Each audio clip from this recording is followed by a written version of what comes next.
and we are live. Welcome to Rise with Hope. I'm your host, Aisha Nixon. Ladies, if this is your first time joining, thank you for joining us this evening. These conversations are for you to encourage, to inspire, to enlighten, and to empower you. Last week, we started a two-part series called Dare to Dream, and tonight is part two. And so we're continuing the conversation, and our special guest tonight is Meisha Watson. She is the host and executive producer of the children's TV show, Hey Meisha. And so, Meisha Watson, welcome. Thank you for having me. I'm so happy and excited to be here. Thank you so much. You're welcome. So, before we get started, I would love for you to share with the audience three things about who Meisha Watson is. Okay, Meisha is a unapologetically Jesus Bible loving person. Secondly, Meisha is very British, but also very Jamaican. So that's a one part thing. And then I guess the third thing is I'm single. I love it, and I'm all about empowering women to live in their singleness and enjoy it with a full hope and joy and everything that's available to them from God. Awesome. So, ladies, you heard about Misha, and you'll be hearing much more about her and her journey as our conversation continues. And so, let's get right into it, Misha. Can you tell us what did you dare to dream? Ooh, okay. So my very first kind of dare to dream was to have my own show. Honestly, it was, I think I dreamed it, but I never thought that I never thought it would end up the way it is. It's funny how you'll say, God, wouldn't it be amazing? I pray. These are my biggest dreams. And now I'm in a place where I'm heading into my second season of my show. And I'm like, oh man, there's so much work to do. And it's like I'm living in answered prayer, Mm. worrying about the minutia of it when this was the biggest dream I could think of not too long ago. So yeah, that's what I dared to dream about, was to be able to one day have my own show and for it to be an important show and high quality content. And so yeah, that's it. Amazing. And so, ladies, you heard, I love how Misha mentioned she's living in answered prayer. So she prayed about it and now she's actually living it out. And so, ladies, same thing can happen to you. And maybe you're even going through that too, where you've prayed to God about a dream and you are living it out. And as she said, she's actually in season two. And so, tell us about this television show that you dreamed about. What does it entail? What's your mission in regards to this important TV show, Misha? Okay, so the long story short, I got the opportunity to pitch a couple of TV show or a TV show to Yes TV or Crossroads Christian Communications, which is where they make 100 Huntley Street, See Her Love, Context, like a lot of long running shows. And they asked me to pitch a show. But I said, let me pitch three, because if they say no to one, maybe I'll get one or the other. And it was like almost 4 years ago now, and I came up with all these shows and I said, all right, let's do it. Like, let's see what happens. And I went to the room. I was super excited. And they said, yes, we'll take that one. And that one was Hey Meisha. Now, when we were making Hey Meisha, my idea was it was going to be for children. I had recently just finished working at YTV on the Zone, and it was all about sketch comedy. We do sketch comedy for kids, in between SpongeBob SquarePants and all that kind of stuff. But what I couldn't do while I was there was talk about my faith, because, they like to keep it kind of like, what's the word? Just without faith, I guess, without faith on national television. And I was like, oh, I want to make a show that I can talk really just freely about my life. It wasn't necessarily even thought to evangelize to children at the time. It was just to be able to talk freely and say, oh, thank God for that. And not having to say, thank goodness. I could just say, like, thank God, because that's really who I'm thanking. Mhm. And so that's what we did. We made a show that was Bible focused, that we didn't skip any of the stories. We tackle some hard subjects, but we do it in a fun and funny way. And throughout both seasons, we've just tried to up our game in regards to the way we produce it, because a lot of times with kids shows, they kind of get the bottom of the bucket or the barrel in regards to the finances and a production team. Mm-hmm. But where I work, they were like, no, like, here you go, let's see what we can do, you know? And I got a huge, I didn't say didn't get a blank check or anything, but I got the opportunity to make it as best as I knew how. And I think season 2 is even better than season 1. Like, I am very excited for everyone to see it. Awesome. Awesome. And so with your TV show, Meisha, I'm assuming you do have children on there who also act and they're a part of it as well. Yes, so we have the good news kids. So in season 1, we had 4 good news kids, and then now we have 10. What? And I know we actually did a big casting call throughout Canada. We were like, let's open it up. Maybe we can have a couple kids fly in and stuff like that. They ended up all coming from Ontario in the end, but yeah. So all those kids are my good news kids, and we call those kids the child evangelists because it's sometimes scripted, but sometimes they're just talking. They're just telling stories. They're talking about how God has been faithful in their lives. And so they hold a heavy mantle in a sense, you know, like they have a lot to be able to pull off throughout an episode. And I also wanted the second season for them to kind of take the reins of it. It's called Hey Meisha, but it's not about Meisha, it's about God. So realistically, anyone who loves God and knows about God and his faithfulness can run the show. And so I gave some of the kids segments. I was like, you know, Keaton and Joy, you're going to do this. And, you know, Mark and Addie or whatever, you can do this. And that was our primary goal. So yeah, we do have 10 kids that are part of the show. They help us with idea generation and improv and just overall coolness and swag.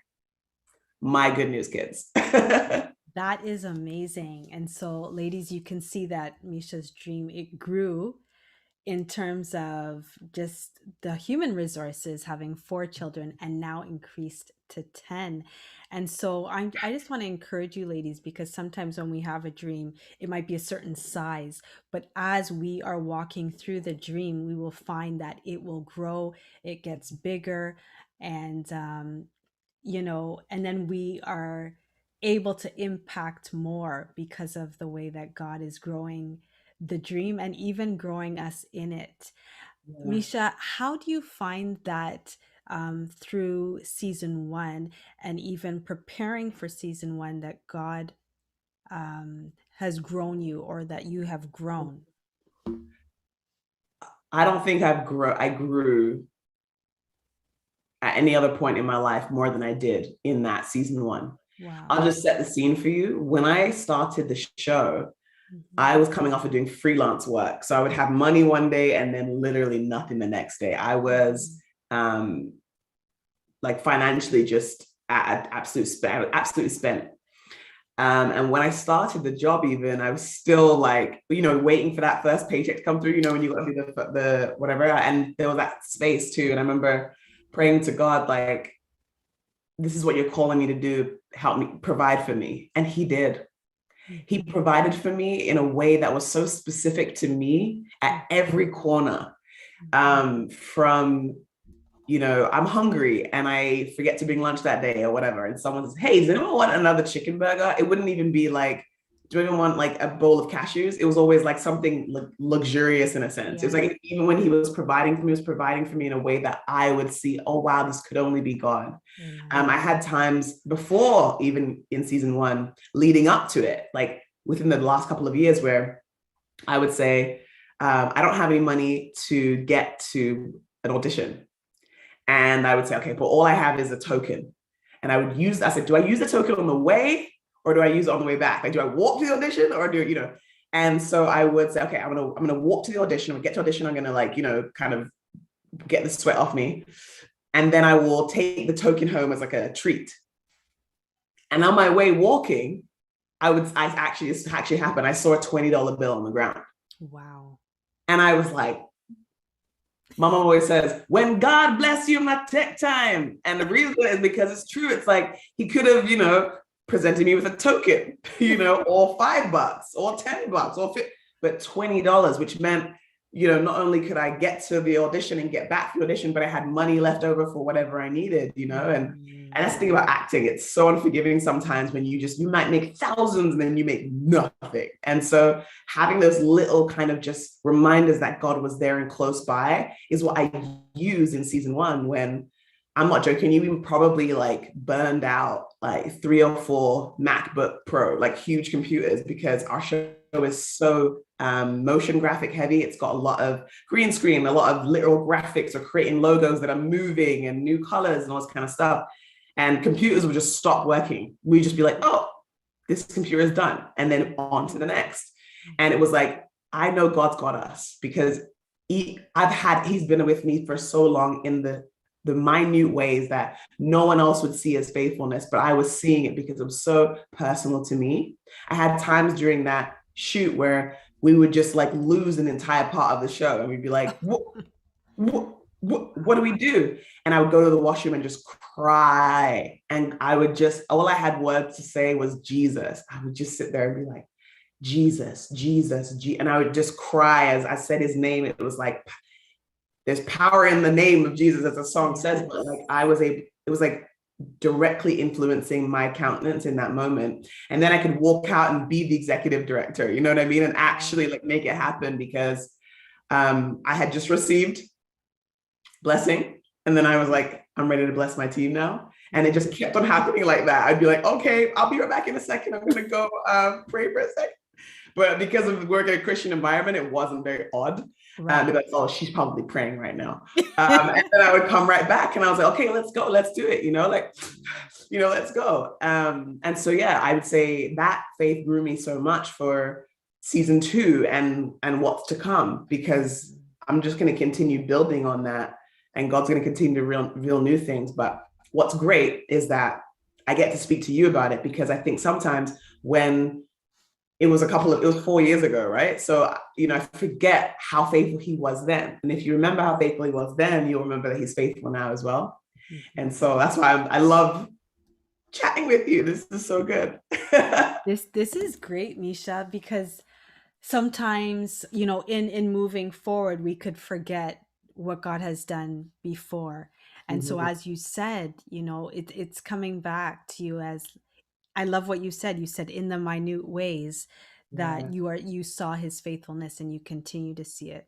That during season 1, you were building on your faith, and remembering his faithfulness from the past will help you now in season 2, so that when challenges come your way, decisions that you have to make, whatever the case might be, and you're like, God, I need your help, or I need an answer now, that you remember and have confidence in his faithfulness. Yes. That, as you said, he will come through for you. He provided for you financially, and very specific. Like, as you said, it wasn't, just the little things, but it was like a hearty meal, for example, and that's the God that we serve. He's very specific and a very detailed God. And I hope that ladies who are watching, that you would be encouraged by that our God is specific. He's very detailed.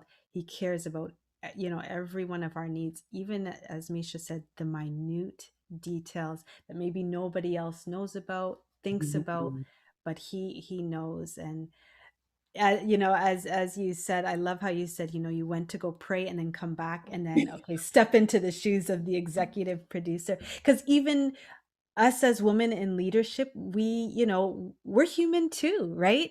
Yeah.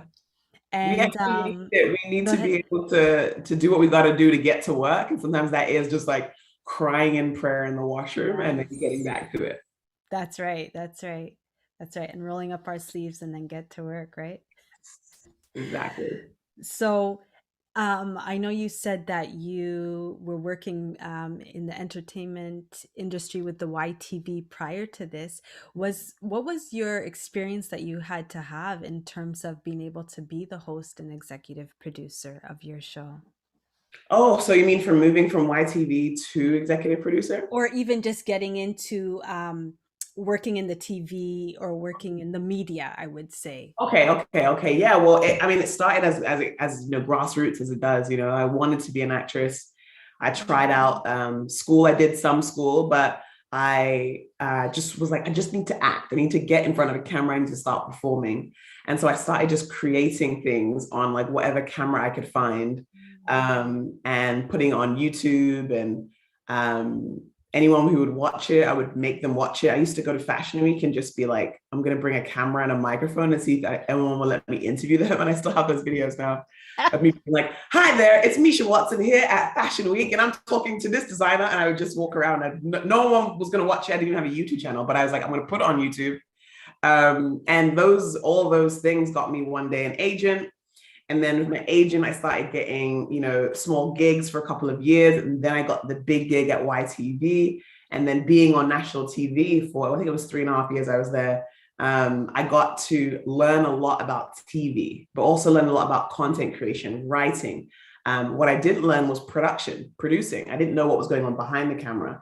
And so I started going to class while I was at YTV at night school.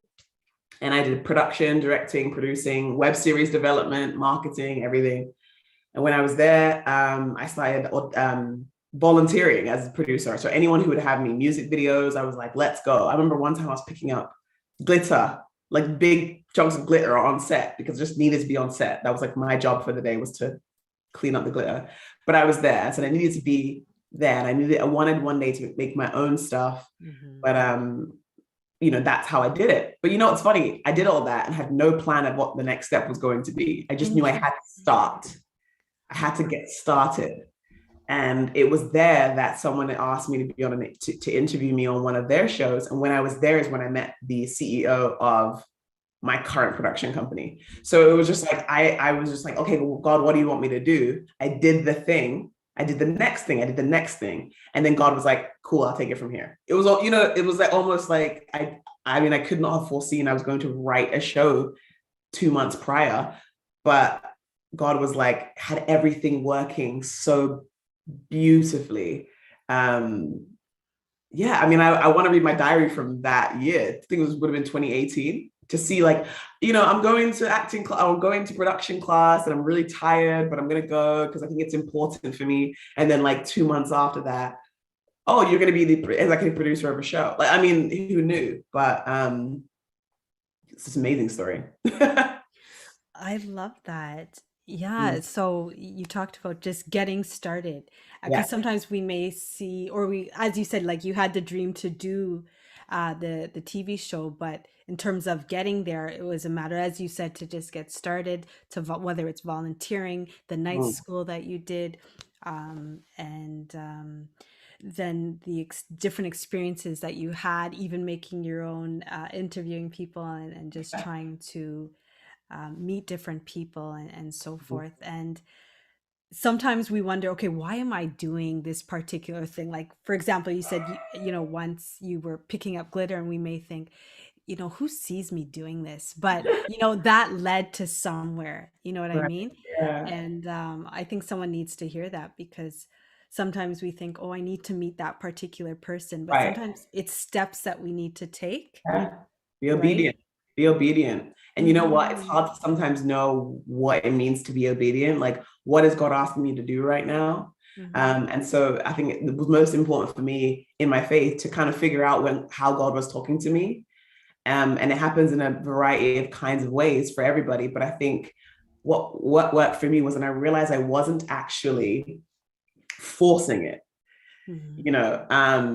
and it's still, a work in progress, but there's times when I feel like I'm forcing it, like I am literally pushing a rock up a hill, and I'm like, this is not what God is calling for me. Now, this isn't saying that hard work does not need to happen, like it's just going to happen, obviously, but this is saying that like there's a certain level of like, I'm going against God's will for my life. I'm pushing it up a hill, and it wasn't supposed to be like that. Like, I remember when I was producing and I started going, should I start applying for jobs? Like, that was my thing. Should I start sending resumes out? Hmm. And it felt like, this isn't right. Like, I'm not getting the right job exactly isn't quite there. It's not quite there. So I'm not going to like do this one. I need to wait.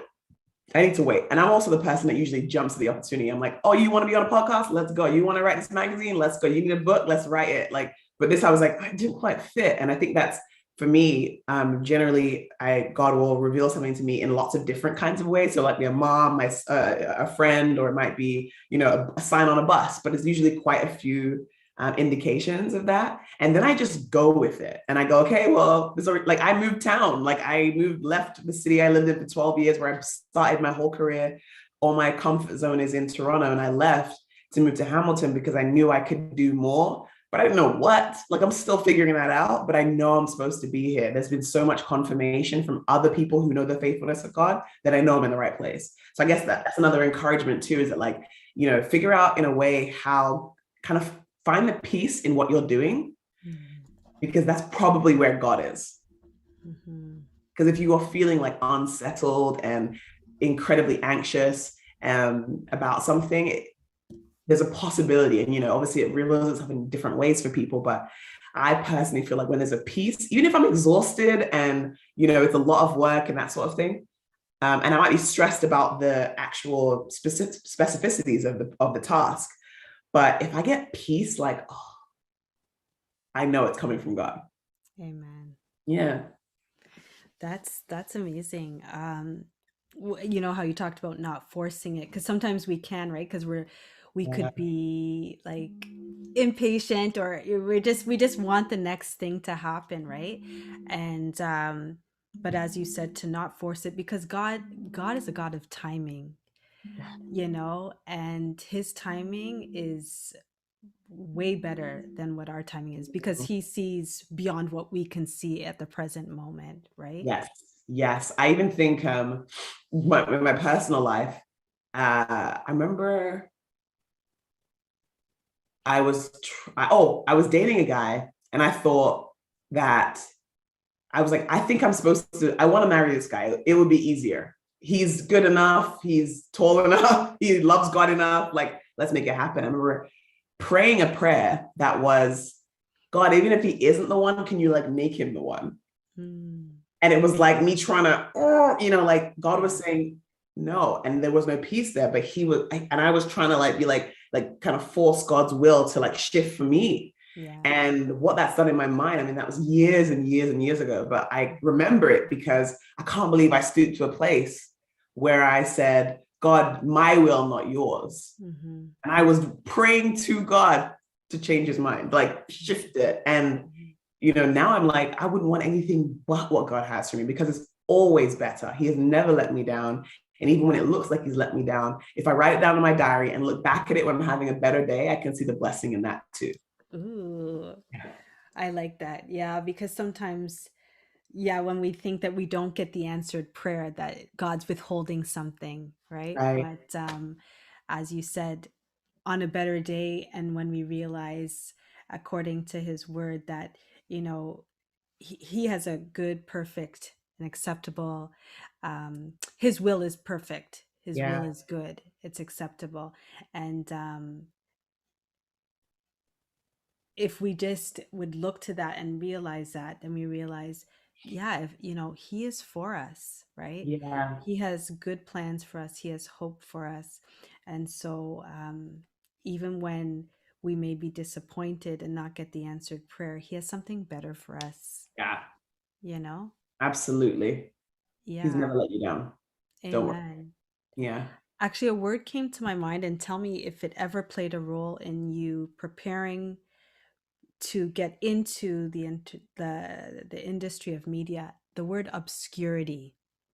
Mm, okay. Like in feeling like you're the only one out there kind of thing. Like Well, like when you were preparing, right? And uh, so, for example, you volunteered, you were doing night school, and like, just the different steps that you had to take. Sometimes you may feel like, who is seeing me that I can get that gig, or that right. I can, you know, Oh man. connect with that person so I can get to the next step. But sometimes we're in a season of obscurity, but the Lord's working in us to build us. Yes. I also think that someone else said this to me a while ago.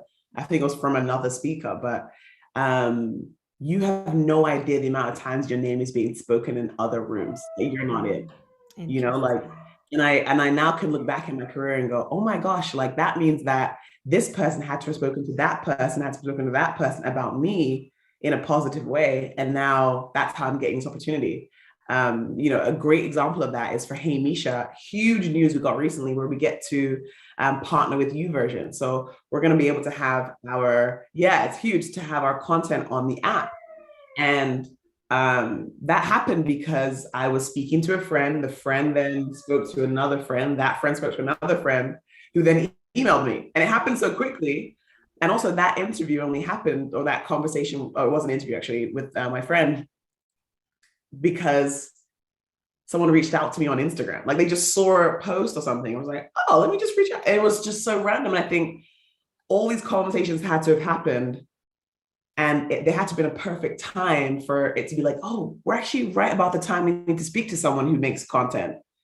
And then it just kind of worked its way in, and they're this big blessing. And I think that's just God, isn't it? Because almost like, why should we be surprised that he's doing such amazing things like that? Because he knows when the time is right. And you never have someone just come to your brain and you're like, oh, yeah, they'd be perfect, God puts it there. It's not coincidental. But I will say, for people that are trying to dream and to do something new, I know there's this level of like, I don't want to seem like I'm being opportunistic. Like every time I go to an event or meet someone, I'm there like pitching my thing and like, how do I? But I do think there's a sense of like, you got to fight for your purpose as well. So, it's kind of a balance there of like, fighting for what you're doing and your purpose and what God has called you to. And if the opportunity presents itself, to be kind and compassionate with the way you deliver what you do or what you want to do, but you still want to do it. I think even in Canada, like I identify as an English Canadian person for sure, but on the English side, we will say what we want to do, but we will say, this is what we do, this is what we can do for you, this is how we can partner together, very direct. And then on the other side, it's like, I feel like sometimes with the Canadian culture, I find that it will be like more, I need to appear as humble as possible, but actually you just need to be as humble as possible. The appearance of humble humility is sometimes where we kind of slip up. So if you're doing something amazing, like you're starting a new business where you're selling candles and like they have like these amazing flavors and you're so excited to show the world, like when the opportunity comes up, like say it, like take that space and say something, and pray that God will present you with opportunities to do that, and so often I'll meet people who I used to meet people who went, oh, I didn't know you produce, because I never said I was the executive producer. I would always say, oh, I host a show. And then they'd call or they'd email and be like, hey, can we get a Hey Meisha magazine? And I'm the one responding. And they're like, oh my gosh. And I'm like, yeah, I'm executive producer. So I just said, you know what? I'm going to step into the light there and not like do the fake humility thing. I'm humble because it's not me who gave me this position. It's all God. It might be my name on the show, but it's more about him. It's all about him. And I'm going to step into it and say, I'm the executive producer and host of Hey Meisha. And if you need something from me or you need something from the show, that's me, So that's just an encouragement to anyone who's trying something, to pray for opportunity to be able to speak about what you do. But then also when you're there, be humble. Don't just act humble about it. Yeah. I love that. Great word. I'm glad. And very encouraging. And what I like about that is, because sometimes we could be doing so much, but then when we share, we give spurts of it. And like you said, they may not know the full picture of it, but, to be confident in what we do and knowing that, God has placed us in that position, for such a time as this. With this show, Hey Meisha, I want you to talk about impact, because it's for children, the audience. Can you briefly share a couple of stories of how children have been impacted, or maybe even their parents, by the TV show that you have produced? Oh man, it's my favorite part, is getting messages from parents and kids and Sunday school teachers. And I mean, I could go on and on. I will start with my good news kids. So my good news kids, they got to audition for the show, and then we had a call back. They came into the studio and they got the opportunity to work on a set. They get the opportunity, they get paid, like a lot of times when we hire kids for things that's volunteer, but I wanted to make sure that we're paying all of our kids so they could get their first bank account, and like buy their favorite backpack or whatever, or maybe save, I don't know, up to their parents. But I got to see a testimonial that we have for season 2 one of our kids, Mikesh, and he told the story of his audition experience. And he just said how he worked so hard and he waited so long, and it felt like the longest wait of his life. It was literally only 2 weeks, but for him, it felt like everything. Yeah. And in that time, those 2 weeks, he was praying and praying and praying and praying with his family, with his sister, with his friends to one day hopefully be a good news kid. And at that point in season 1, we didn't have a show yet. We hadn't created it yet. We were looking for those kids that would influence the way we made the show. But for him, he was depending on God in that moment. God is gonna bless me. I just know it. I just know it. I just know it. And then it happened, which meant that I got to be a part of someone's answered prayer. Wow. And I was like, that'll make you cry, you know, like, oh, God used me to teach a kid about the faithfulness of God. And then that same genre of like, you know, blessings is that, you know, we had 2 sisters audition, and, you know, we want to hire all kids, but we had to pick one out of the sisters, and they're so close. So we picked one sister in the first season, and she was amazing. She is amazing.